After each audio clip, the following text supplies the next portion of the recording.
పూటకొక విగ్రహాలను ఏం మారడం లేదు. మార్చిన సందర్భం ఏంటి అంటే, చాలామందికి తెలియని ఒక ధర్మం ఉంటుంది. అమ్మకు కిరీటం ఉండాలి.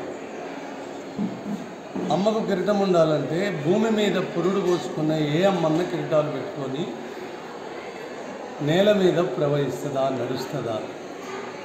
దేవత విగ్రహము కిరీటాలు పెట్టుకున్నప్పుడు గుళ్ళల్లో పెట్టుకుని పూజలు చేసుకోవడానికి అద్భుతంగా మనకు అవసరానికి వస్తుంది తప్ప, మానవ దేహము కలిగిన అమ్మలకు కిరీటాలు పెట్టరు కదా. బతుకమ్మ అంటేనే అమ్మ కదా. అమ్మ తన బతుకమ్మను తానే మోసుకుంటుందా? మనుషులు కదా మోసేది బతుకమ్మను. అందుకోసము నిన్న యనమల రేవంత్ రెడ్డి అని తెలంగాణ ముఖ్యమంత్రి ఆలోచన ఏంటంటే, అమ్మ మన అమ్మలకు ప్రతిరూపము, మానవ దేహాలకు ప్రతిరూపము, ప్రతి తెలంగాణ 4.5 కోట్ల ప్రజలు గుండెల్లో పెట్టుకునే ప్రతిరూపము. అది మానవ రూపం కాబట్టి దేవత రూపమైన చేతుల్లోకి బతుకమ్మను తాను దేవత అయినందుకు ఎత్తుకోకూడదు.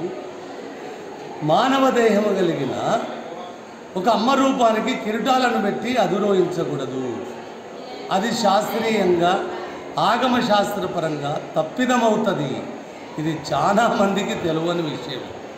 మానవ దేహాలకు కిరీటం పెట్టి మనగడలో ఎక్కడనున్నదా? అందుకోసం ఇప్పుడు పరిపూర్ణమైన మట్టి తల్లికి పట్టాభిషేకం, మనిషి తల్లికి పట్టాభిషేకం, మన అమ్మ రూపాలకు పట్టాభిషేకం, మన తోబుట్టువులకు పట్టాభిషేకం, మన టోటల్ తెలంగాణ తల్లి అస్తిత్వానికి, పచ్చదనానికి ప్రాణప్రతిష్ఠ చేసిన రూపం అది. అందుకోసం కిరీటాలు దేవతలు పెట్టుకుంటారు. అమ్మ రూపము దేవత దేహము కాదు, మట్టి దేహము, మానవ దేహం కాబట్టి ఆ కిరీటాలు దేవత.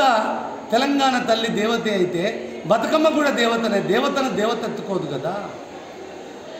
నిజంగా అమ్మలు ఎవరైనా దీవిస్తారు కదా ఇట్లా. ఆ రీతిగా వాళ్ళు పెద్ద ఆలోచనలతోటి పెద్ద శాస్త్రీయంగా ఆకలింపు చేసుకున్నాకనే అధ్యక్షుడు కానీ అధికారం కోల్పోయిన వాళ్ళు అరుస్తున్నట్టు నేను మొన్న చెప్పిన కదా ఆ వేదిక మీద.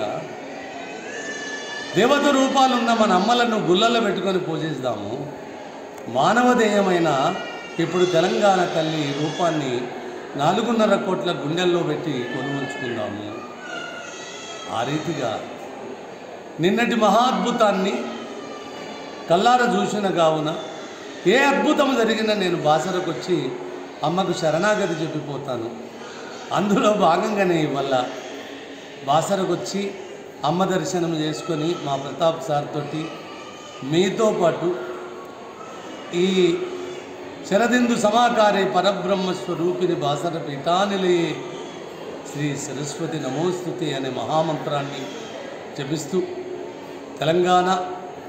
తెలంగాణ ప్రజలు, తెలుగు నేల ప్రజలు, యావత్తు ప్రపంచము సుభిక్షంగా పచ్చగా ఉండాలని నేను మనసావాచ కర్మన కోరుకుంటున్నాను. బతకడం అంటే మనుషులే కాదు, పశుపక్షాదులు, జీవకోటి కూడా సుభిక్షంగా ఉండాలి కదా. ఆ రీతిగా అమ్మ తన కనుసన్నల్లో ఎల్లలను చల్లగా చూడాలని సదా శరణాగతి శరణాగతి శరణాగతి.